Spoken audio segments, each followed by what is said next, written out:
Will supply chains change forever? How will we see industries evolve? What steps will organizations take to restore business?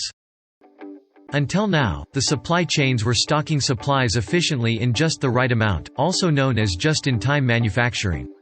However, when the demand for certain products like alcohol-based sanitizers increased, and other functions halted temporarily, the supply chains started falling apart. Is vocal for local good for India? How fast will the domestic markets grow post the pandemic? Welcome to FORSEdu, a place where all supply chain enthusiasts come for a weekly dose of knowledge. If you have not yet subscribed to our channel, you are missing out on value-adding content.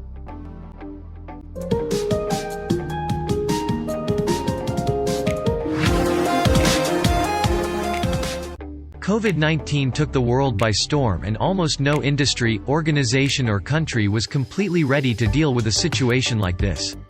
The pandemic has put the global supply chains in the spotlight.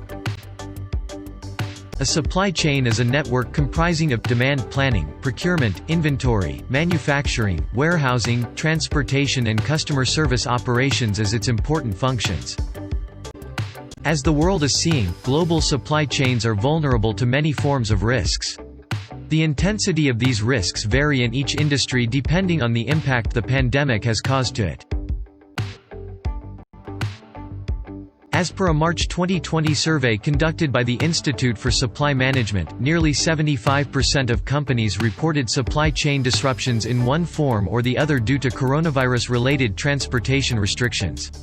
The figure was expected to rise over the coming weeks. The links to the articles for the same have been provided in the description box. If you want to understand this impact, supply chain disruptions caused by COVID-19, then stay tuned to our channel FORSEdu.